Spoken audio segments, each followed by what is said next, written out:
All right, good morning, guys. Welcome back to the channel. Thank you so much for joining me. I do go by Jimmy Flipping Deals, and this is my flipping channel. Now, and it's about flipping time, right? Now, I've been toying with that. I'm working on it, but it's got some more work to do. Last day of my workation, the vacation that I've spent to do Q4 prep, and I am happy with the progress of that. Definitely wished I could have done more. I did empty out a truck, and in the process I filled up a truck, but so what? That's the life of processing merchandise for a living. I did get quite a bit of stuff yesterday. I was very happy. It was a full cart that I pulled out of the store yesterday. So happy about that. Not a lot of money, but all in all, we're probably talking $350, maybe $400 worth of profit once all of it is merchandised and whatnot. Oh, Dad's calling me. He's gonna have to wait. I just talked to him like 5 minutes ago.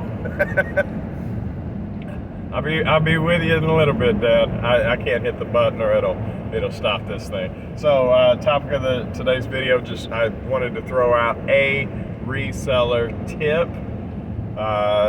And I'm going to do that. So I think that starting maybe a tip of the week or something could be cool. You know, I definitely don't know everything, so it'll also give y'all an opportunity to add tips of your own, or call me on my bull if I mess up, right? So that doesn't offend me either, guys. I've got pretty thick skin, so you can. If I mess up, let me know. I'm good with it. And share your experience, and that way we can all get stronger by it. Hopefully, right? Experience, strength, hope. For those of y'all that hear. Okay. Anyways, no, but yeah, like I said, like day 8 of workation. So knocking that out. I'm running packages now. I'm going to see Dad after I drop off the packages. Got to get him some tea. He's out of tea. For y'all that don't know, Dad's in a nursing home, so he's kind of disconnected from society. His mobility is not great, so I bring him the stuff that he needs. I'm surprised he hasn't asked me for food. Maybe that's what that call was. Generally, that's part of coming down, is either going out to eat, which here lately has become more of a challenge. So we've been eating in, which his biggest complaint in life, for the most part, is that the food at the nursing home's terrible. So I hooked him up with DoorDash, which he's used once before. He had to call me to use it, which is fine. I was heading into a movie. I'd tell you about the movie, maybe, but nevertheless, got that knocked out. Still got into the movie before it started, you know, all the previews and whatnot. So he liked having it delivered all the way to his room. That was pretty cool. Let me see.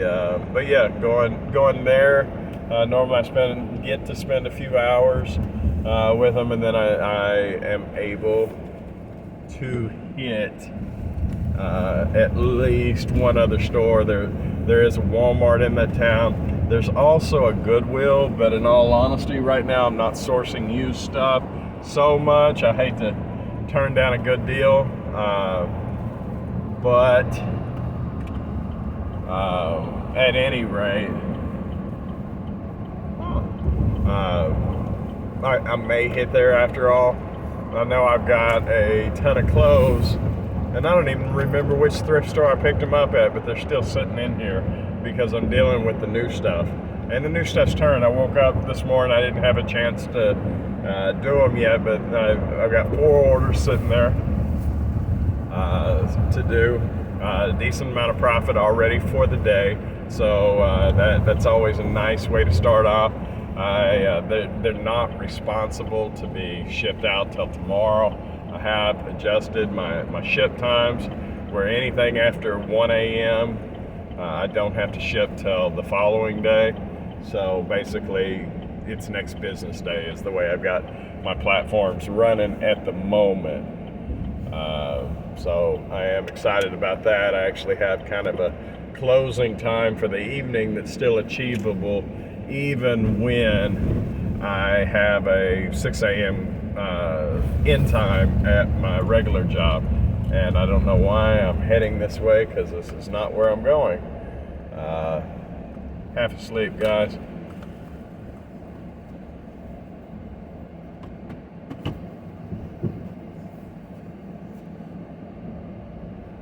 I hadn't done that with y'all. Alright. I zigged when I should have zagged. And I wonder why I can't get there on time. No, it's not bad. My punctuality is pretty decent most of the time. Within a few minutes of when I'm supposed to be. Not that I'm on any kind of time schedule today. Nevertheless, end times, all that. Now, I guess that's a tip of its own is to put handling times that are achievable by you. I know when I first started, I thought in my head that same day was the right thing, because I want my stuff now. Everybody else wants their stuff now. People have, 2-day and 3-day handling times. Hold on, guys. I'll be right back. All right. So yeah, handling times. I think that one actually, I wasn't going to talk about that one. I was only going to give y'all like one a week. Just something to throw into the conversation. But yeah, actually handling times were probably the first hurdle that I had to overcome. And the change was almost intuitive, in all honesty. I do work a regular job, and most people that are starting do. And I'd signed up with eBay. We are clicking, right? Yeah.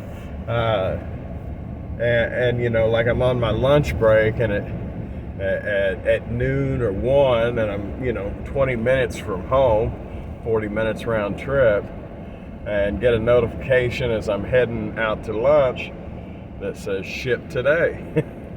It's, whoa, wait a minute. I flipped around and ran all the way home and boxed it up real quick, and did not, I ate my lunch in the truck on the way back, which, was inconvenient. But if you start missing those agreed to ship times, they can definitely throttle back your traffic, affect your velocity. Luckily, that hasn't been an issue on my side. There is a metric for on-time shipping, and except for one package that went out over a holiday one time that they dinged me for, and I still don't understand why, because it was dropped off in time. Now this is a deal too that I understand, but hasn't really affected me. Is I drop off at one of those catch-all stores. It's an access point. It takes UPS, it takes the post office, and it takes FedEx. And for me, that works because I can just drop everything off there, and it's nice and smooth. For the longest time, I used to go to the UPS store and drop off UPS, and I'd go to the post office and drop off theirs. I deal primarily, almost exclusively, with UPS and the post office. For a time, UPS would take the post office stuff, and the postman would come in and pick it up, and they'd give you a receipt for it and everything else. And then it got where UPS would not give a receipt for it, so I stopped dropping it off. I'd have to go to both places. Shipping times have been huge for me. I do on most platforms what's called next day shipping. On some of them that insist on same day shipping with the close of day, I close my day out at 1 a.m. And that way, anything, I stay up till 1 a.m. and at 1 a.m. I'm closed. Anything else I don't have to ship out until the following day, because that day at 1 a.m. is closed for the day. Anything else after 1 a.m. goes out the following. So That has worked real well for me. That way I'm, in essence, next day shipping on everything. I do not know personally how having 2 and 3 day shipping affects your sales. However, I will say this. Oftentimes, when buying on those same platforms, I will not buy from somebody that has 2 or 3 day shipping. I've sent messages before when I've had to source product on the fly, and I'm not a drop shipper, but when I've had to source product on the fly because of on-hand inaccuracies or whatnot, call it what it is, in order to fulfill the demand on hand of things that I truly thought that I had, and when the only options have been 2 and 3 day shippers, regardless of cost and regardless of profit, I start sending out messages. Hey, I'm in a bind. Can you ship today? Can you ship tomorrow?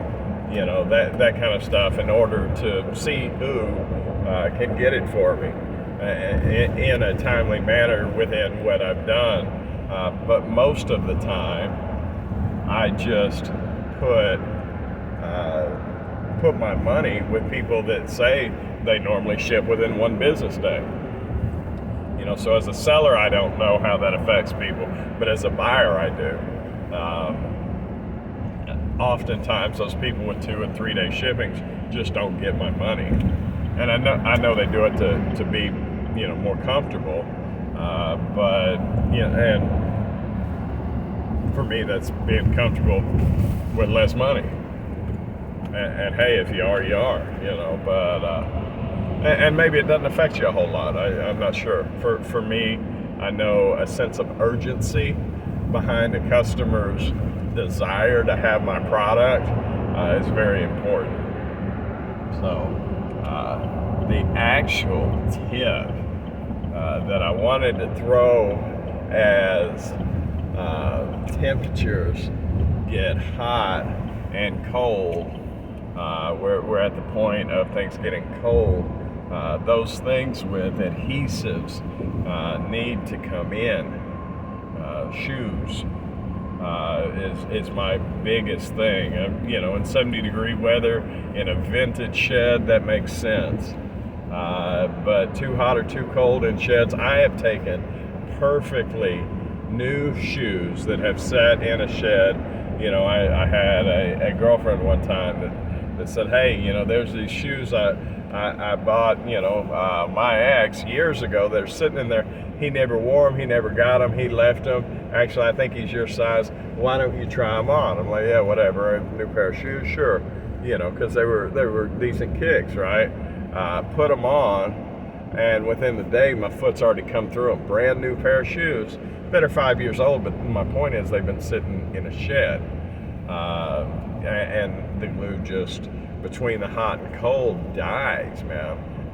It really does, and it doesn't take 5 years, because I've seen people where I've bought shoes that they've said, well, they've been in the shed for a year, and I have tried those, and most of the time they come apart.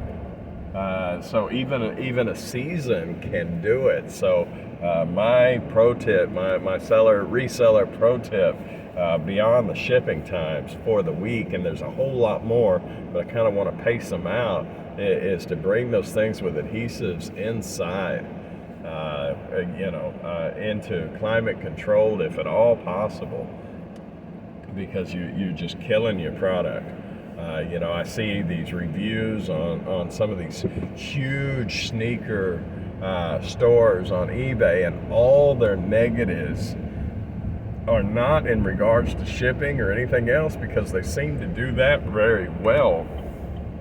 The comments are, shoes fell apart, and I guarantee you it's because they're storing them improperly. So protect your investment and get those in climate controlled areas, even if they're in your closet at your house, right? So that's my pro tip of the week. So yeah, there you go. So off to see my dad, super cool. got a truckload of stuff in here.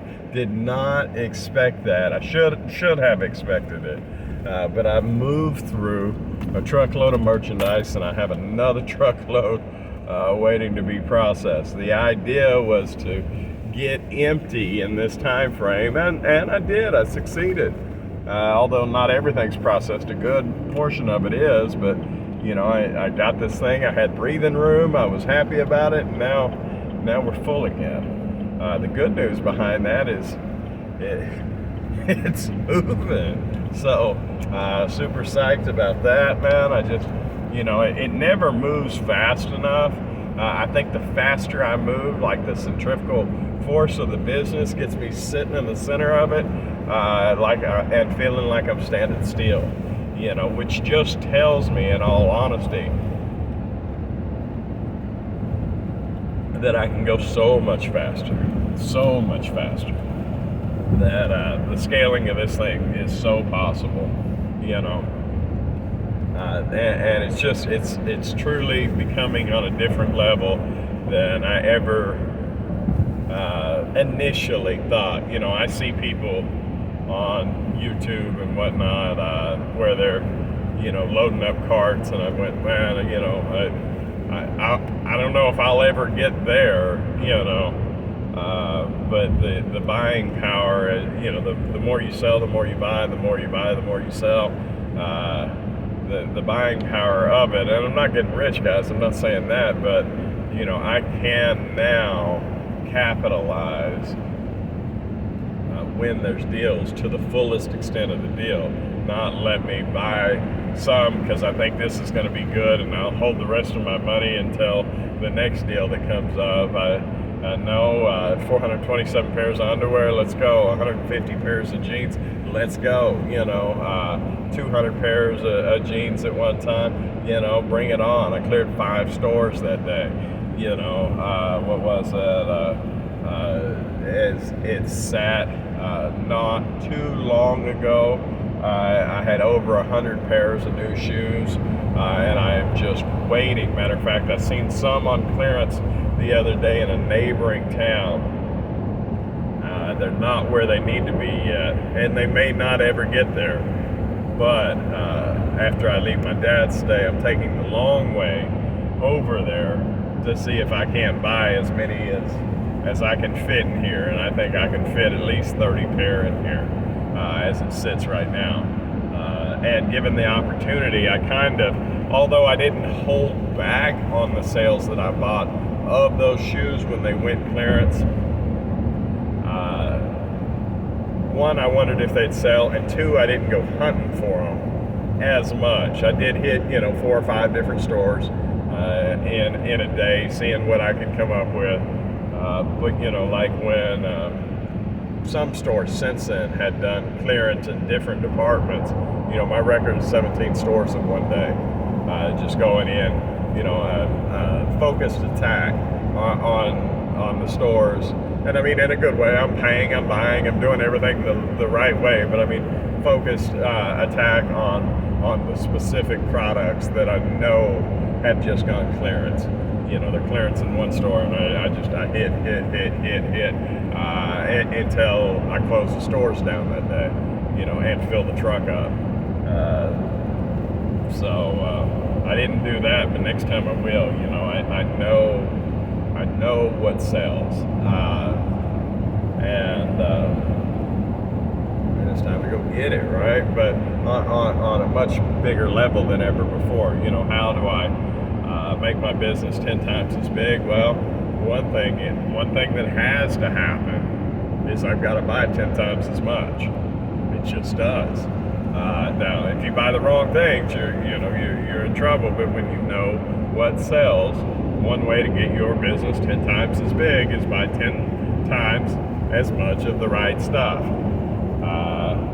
And it's a simple scaling equation for me. And then it's the less that I have to necessarily source during the slow times, because I know this year my sales were affected when Walmart kind of strangled their clearance.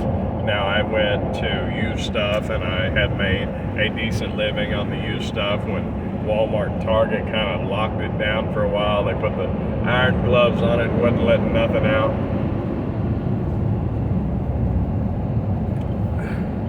Not to say that they're the only stores where I get clearance, because it's not true, but they are a good percentage of it, you know. So and that's taught me a couple different things.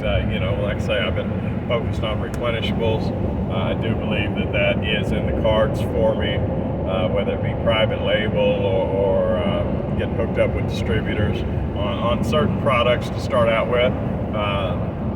I am concerned with storage at the moment, but the storage shed will be coming.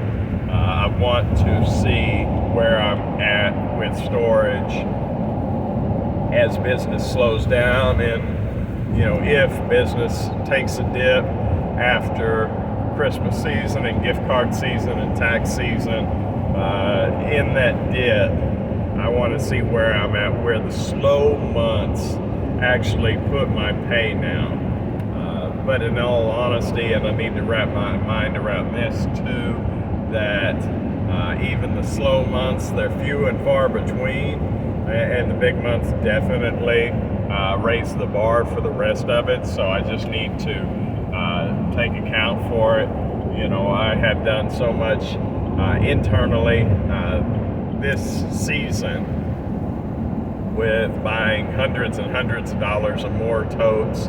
I have bought, you know, way more boxes than I ever have before, just to make sure that I have enough. And that neither of those have really affected me at all.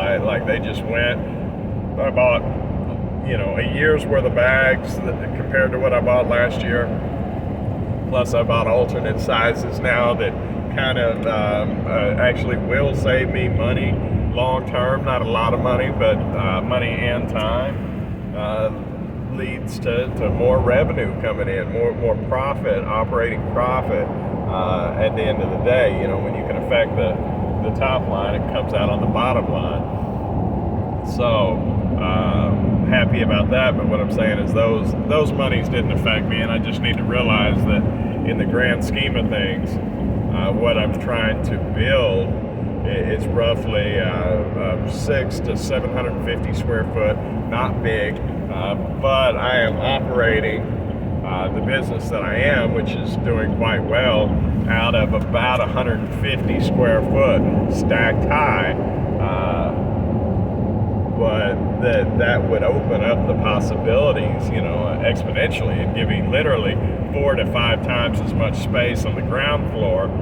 Plus, I want to build it where it's basically 2 stories, hollow inside, and then I'm going to put racking inside in order to truly stack tall, you know, higher than the 6-7 foot that I'm reaching now with the step ladder. But actually, you know, 10, 12, 14, maybe 16 foot. And that way I can just continue to grow with the limited footprint at the house. You know, that would be a 20 by 30 or a 25 by 30 is really where I'm looking at. And I have room to do 100 by 30. But if I do 100 by 30, one level, I'm looking at roughly 3,000 square foot, which is massive compared to where I'm at, but that's not the point I'm getting to. What I'm saying is if I build it hollow and 2-story, then roughly I have 6,000 square foot in the same footprint. So the first phase of it, the 20 by 30 or 25 by 30, depending on the price, is why I keep differentiating between those 5 foot. You know, we'll see as time goes on. And definitely had the access to the leverage that I need to get that. But just, you know, where I want to spend, because I also have to insulate it, I have to air condition it, you know, or I'll run into those same problems with the adhesives and just overall working quality, you know. Now I do know that if y'all watch Commonwealth Picker, and I'm sure this is kind of a click viewing. I watch them, and I'm sure y'all watch them.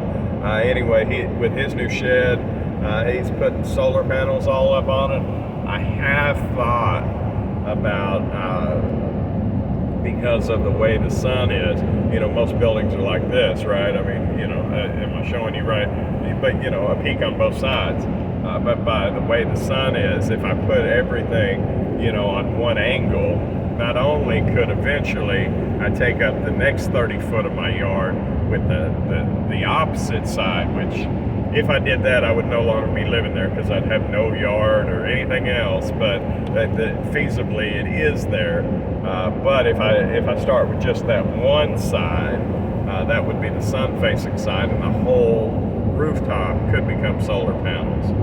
Because I know he was talking about how much money he saves in just a few years putting that stuff down. So. That may, I think he said a few years, even if it's 10, I'm in, realistically, on that, because I am planning on doing the same thing for 10 years, so a 10-year investment is a huge thing, especially because it's an appreciative asset,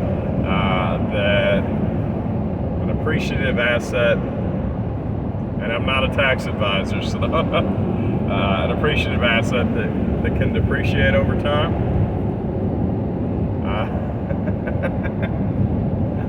I'll let my accountant work that one out, but because I may or may not be right, but I think that's how that works. Again, I'm not an accountant, so I'm just saying it can work both ways, I think. But we'll cross that road when we get there. Like I say, I do believe I will make a decision. One, I'm not totally out of room yet, so that the need for a decision's not there yet. I did get rid of the couch the other day, last week. Been a little over a week, something like that. Now the coffee table and the love seat are sure to follow. But right now they actually have stuff on top of them that I'm working through. I say working through, it may be time just to put all that in totes and get rid of the couches and whatnot. That way I can power through what is workable and what's not. I know, like right now I have several different kinds of totes, and they're all the same tote, but what I mean is I do have my tote classification that has been everything and that is currently up on every website. Then I also have totes that are only on certain websites, because I know as I slow down then I can put them on all of them. And then I have totes that aren't going anywhere. So at any rate, I say not going anywhere, they haven't been cataloged at all. Mainly because some of the websites that I'm doing right now don't allow those products.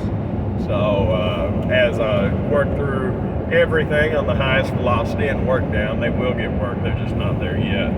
Other than that, guys, I think I'm just spilling out everything in my mind, and to some extent I know that's okay, but at the same time I want to give y'all something worth watching. So I hope those tips helped. I hope y'all look forward like I do to where the business is going and growing and whatnot, and I know I'm excited about it, and I hope y'all are too. If you made it this far, guys, I did not get the response that I thought that I would with my last video, which is fine. But I thought with keywords like contest and giveaway that it really would have hit harder, and I could have filled up those last 3 slots of the drawing that I'm doing. The drawing I'm doing is for a $20 gift card to JamestownTrading.com.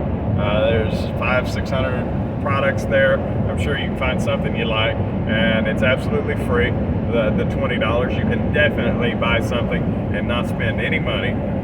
Buy something, use the gift card and not spend any money and get something that's absolutely free and decent product. So that is my first drawing. It's not a huge drawing, but it's my first one. The rules to it is that you have to subscribe. I got 3 openings left.